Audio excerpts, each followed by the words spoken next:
So welcome back to Flight Path. My name is Simon. We are currently flying over the battlefield of Waterloo, and we are looking at essentially the evening now of the 17th of June, so it's the eve of the battle. We've had Captain Mercer, bring his horse artillery up onto the ridge, and there's been a sort of a backwards and forwards artillery barrage. They're just testing each other to see if this is where they're going to stand for the night. And Mercer, he gets up to this ridge. He says at the time, when he turns round, he looks back and he says he could see Napoleon here, just to the side of this place called La Belle Alliance. And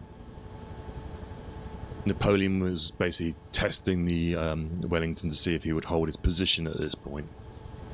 And when he was satisfied that he was, then he ordered the army to bivouac for the night.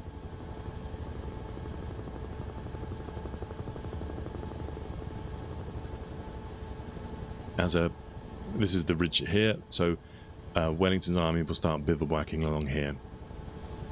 Interesting enough, at this point as well, that it's been raining all day long. Mercer gets a bit short with a guy who he thought was an amateur from Brussels. He had a shabby attire, drab overcoat, and a round hat, and he gets short with him, and it turns out that he's getting short with Sir Thomas Picton, one of the commanders of the Wellington's infantry. But it just goes to show that there's a lot of sort of tourism around this battlefield. We talked about it before. The Duke of Richmond, for example, was riding forwards and basically trying to get a view of the battlefield and pretend to be a soldier. And so there seems to be quite a lot of this sort of people coming down from Brussels to have a look. Mercer would go on and he said he would bivouac in a orchard which is attached to a large farm. He doesn't mention what that farm is, but presumably behind near Mont Saint Jean.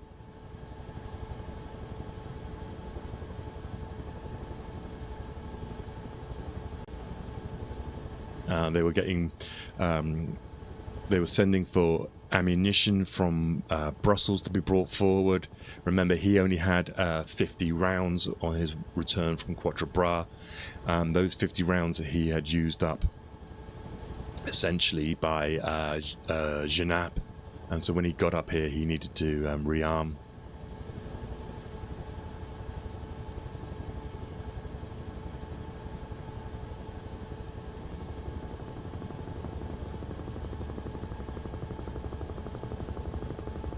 He talks about making a fire and sitting around smoking, though it was all raining.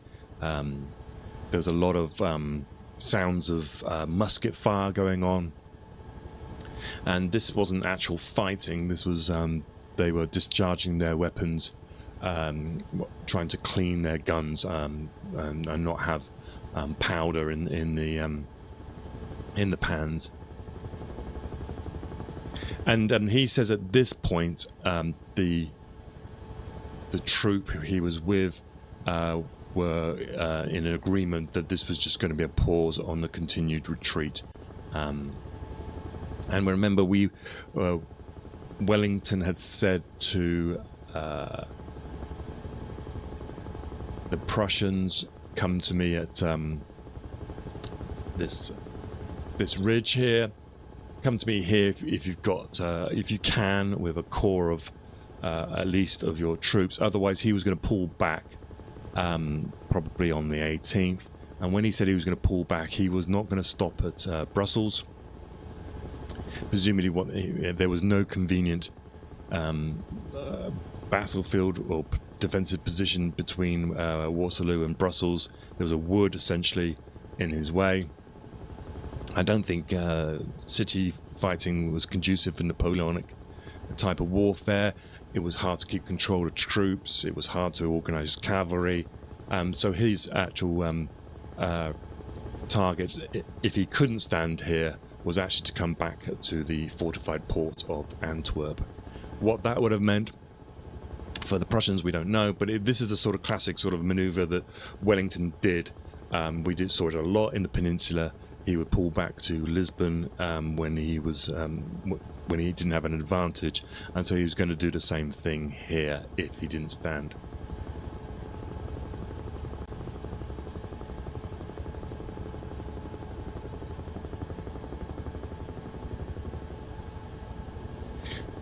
So the nights before then, let's Victor Hugo, Les Miserables, said, had it not rained the night of the 17th of June 1815, the future of Europe would have been changed. What does he mean by that? Well, we talked about the geology here. It's kind of like you think of the Somme, think of the sort of clinging mud. It's sort of like a limestone, but the valleys has quite a clingy mud to it. And because it rains so much, what it essentially means is that the French couldn't attack this position until the ground had begun to dry. And for Wellington, those hours where Napoleon couldn't attack were critical in the final scheme of things.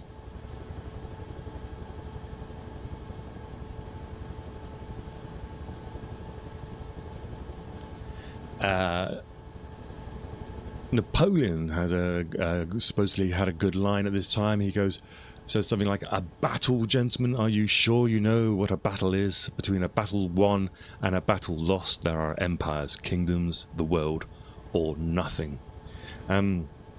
He's believed to say that in his farmhouse at Le Caillou.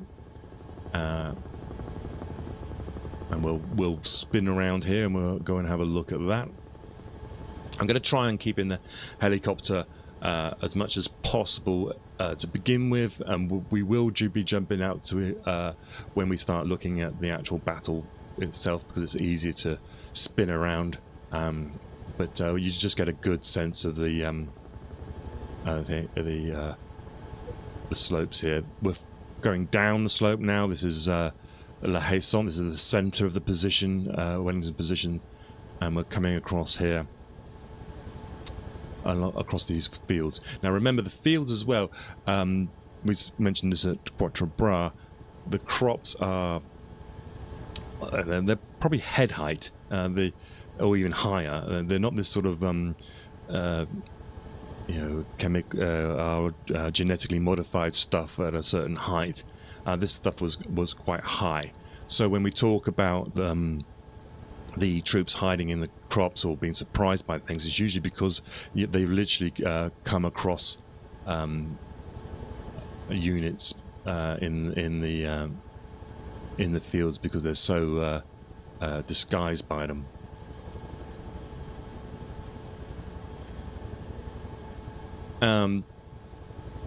Talking about the flattened corn and the bivouac conditions, well, you can imagine what it was like if you've ever been out in a field of corn. And they flatten the corn to try and make it to decrease the amount of mud. So they got a limited amount of comfort, but there was no real respite from the damp. And remember, these guys have now been fighting with the French. They've been fighting from the 15th. They moved up from Paris over the weeks before. They then fought on the 15th. They fought a major battle on the 16th. They then moved again on the 17th, and they're now been rained on as well. And they're now going to be about the 4th day now out in the field, trying to scrape together their supplies. The French, particularly, their supply wagons weren't reliable, so there was a lot of foraging going on out here. But you've basically got cold now, damp soldiers, unshaven, whatever, you know, not having enough food.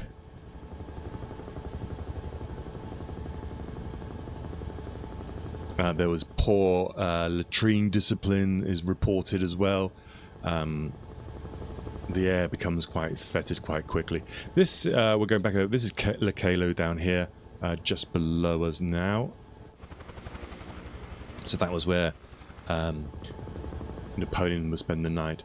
And La Maison La Roi is, I believe, this place here, further up the road. And this was where Ney would have his headquarters on the 17th.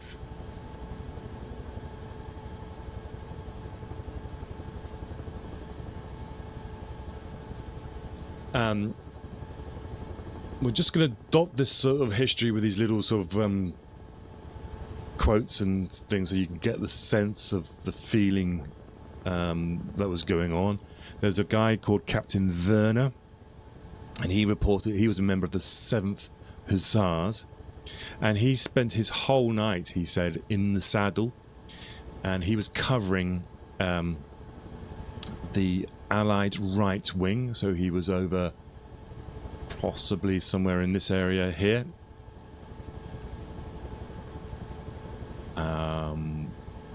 When we talk the right wing, we're like, this is Hougoumont. He's in this area and possibly here, maybe down below us, maybe on the far side here.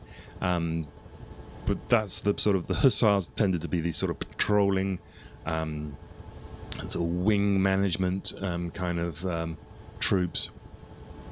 He was sat in the saddle over here for most of the night, and he reports actually over here that the rye field that he was in was as the crops were as tall as his horse.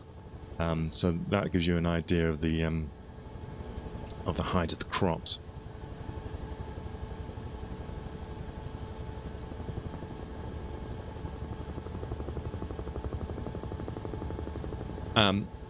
Just to give you a sense then of what's happening elsewhere, at 8 o'clock in the evening on the 17th, we get the vanguard of Van Damme's corps.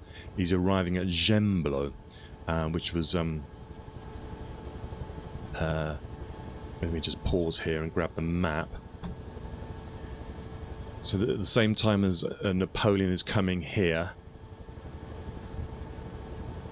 and arriving at number 6 here, the head of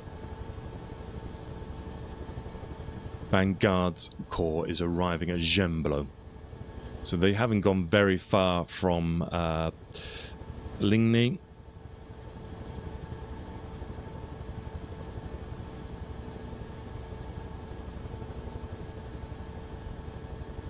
And they are not in contact with the French.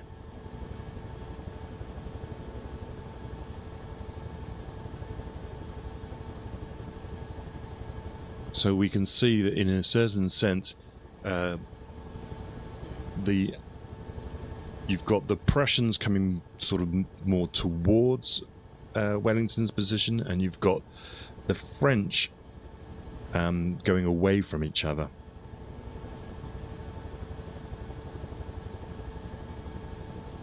And that's at 8 o'clock.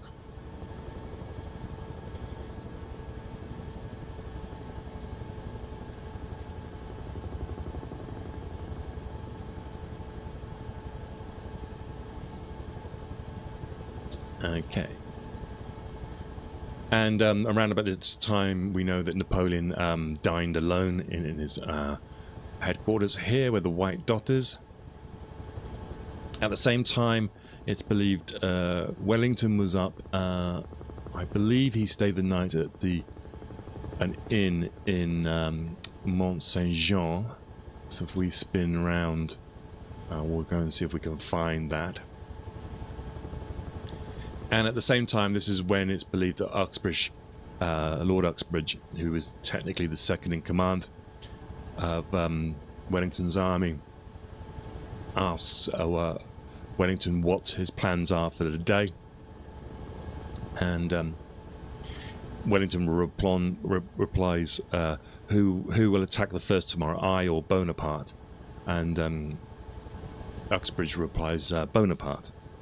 And the Duke then says, well, Bonaparte has not given me any idea of his projects, and as my plans will depend on his, how can you expect me to tell you what mine are?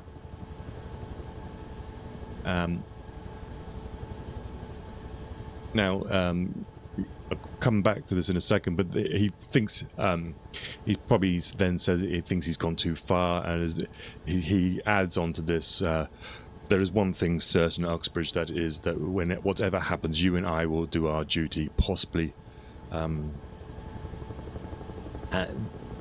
Again, that kind of language, that added on bit there, suggests that it was maybe done after the event. It's trying to add on that sort of Nelson's, England expects every man to do his duty sort of stuff. And you've got to remember as well that I think there's a little bit of beef between Uxbridge and Wellington. I can't know. Correct me if I'm wrong. I think Uxbridge had possibly had an affair with one of Wellington's family. I can't remember now. It was something along those lines. Anyway, it was there was supposed to be some beef between the two. Down below us here is the somewhere here is the village of Mont Saint Jean. Obviously, there's been a lot more houses added. If we just jump out here, actually, we might be able to see.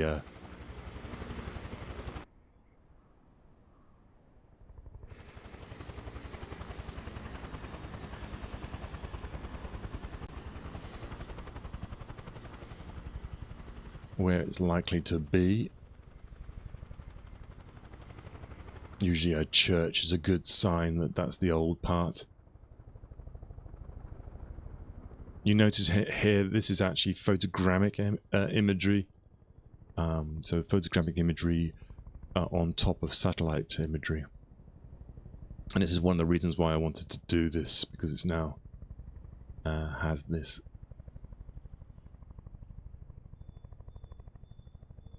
I can't really see where the modern separates from the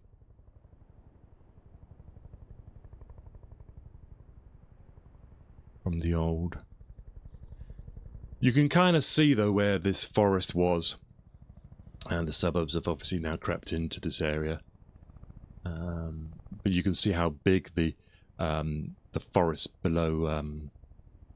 You can see in the distance there. Brussels, so you can see the sort of extent of this forest, and of course trying to retreat through a forest would be difficult because you're concentrating onto the roads, and that can cause a lot of jams. So that gave Napoleon confidence that he would accept a battle if it was going to happen, because it would probably add to the defeat. Now, we do know that there was a fork in the road here. One would go down that way, and that was probably where...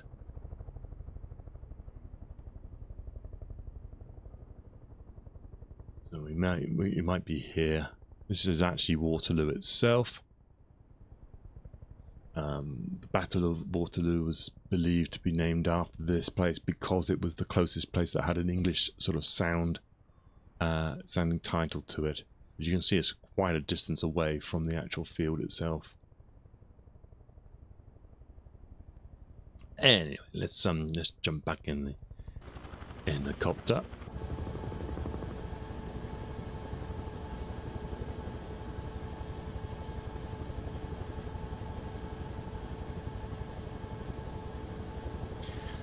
So Uxbridge was He was the second in command of the British Army. He had never fought under the command of Wellington, and Wellington was forced to have him as second in command by the Minister of War. He was basically one of Prince Regent's favourites. That's it. He had actually run off with Lady Charlotte Wellesley. Now, Lady Charlotte Wellesley was the Duke's brother's wife, mother to his 4 children. So he'd actually sort of been, I don't know, running off with is the right term, but being with this married woman. Uxbridge himself had already had about had 8 children with his wife, and he would eventually, though, marry Lady Charlotte. He had to wait and suffer the hesitation and gossip and double divorce, a duel even, and the birth of an illegitimate daughter. So there's a story there in itself, Lord Uxbridge. He was also it was believed he was unpopular with his officers. There's a guy from the 10th Hussars. His name was Shakespeare, believe it or not, and he spent the evening before the battle reflecting on his lordship's errors up to that point and the likelihood he would make more during the subsequent battle. Tompkinson of the 16th Light Dragoons said of Uxbridge, he was too young a soldier to be much relied upon with a separate command.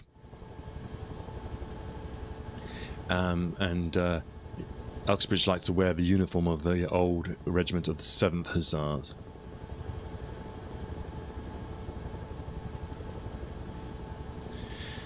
Right, we're getting to the end of this section, and I thought I'd leave it here, which is about 9 o'clock now on the 17th of June.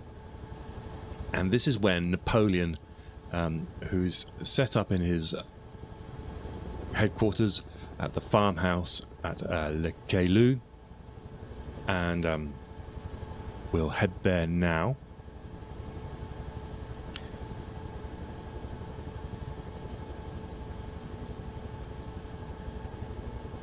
This is, by the way, the villages of Papelotte on this side. So we'll head to Napoleon's position. This is Le Caillou is about 1.5 miles from La Belle Alliance, which is just here. At 9 o'clock in the evening, it's believed an officer reports to him that a patrol had been sighted. A patrol had sighted a Prussian column marching on Wavre. So this is the first inkling that something might not be right. Up to this point, Napoleon had thought that Blucher's army was not in a condition to fight, and that even if it had moved too far east and wouldn't be able to support Wellington on the next day. And he also thought, even if that was the case, he had Grouchy probably in between him. So this is the first time that he actually finds out that maybe the Prussians have got themselves to Wavre.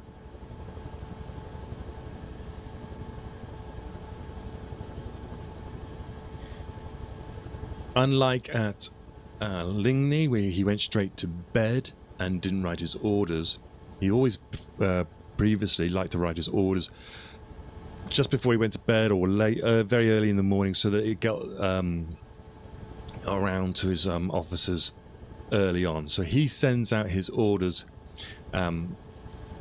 dictating the order of battle that he expected them to form, and so that they can basically get an early start. He then writes a few letters to Paris where he's concerned about the political situation still. So you got to remember, in his head he's got this this is Le Caillou, by the way. He's in his head he's still got problems in Paris, and so he's kind of like thinking of home, thinking of Paris, thinking of the domestic side of things.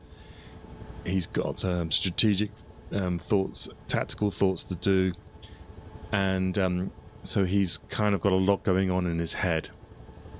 Whereas Wellington has only got to think about the, at the moment, the tactical situation and nothing more.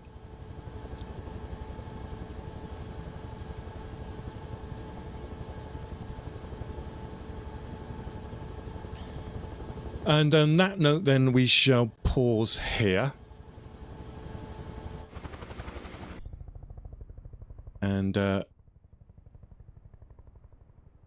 what we've got to be very careful about with the Battle of Waterloo is concentrating on just Wellington's position here. We have to think of the battlefield as going all the way around here to this side. And with Napoleon back here, you then get a sense that of the actual sort of the look that he's looking at. He's looking at this kind of region. Now you can see how he wouldn't be so concerned maybe with his right flank on this side of this river, but here is a different matter. With news that there's possibly a corps arriving at Wavre, coming back from his patrols, this then is a situation where he's going to be concerned with the direction the troops of the Prussians come here. And if so, then you would expect him to know that this village here, Plain-sur-Noir, would be important position. But we know he does nothing to increase the defences of this side here. There's no preparations, there's no buildings, works, blockading, anything like that. And you can see that the this part of the battlefield essentially will lose him the battle. Right, so on that note then, I'm going to take a quick break for everybody watching live. I will be back in a couple of minutes, and for all you people on YouTube, hello, thank you for watching. Please like, subscribe, hug, love, all the sort of usual stuff, and I'll be back in a second.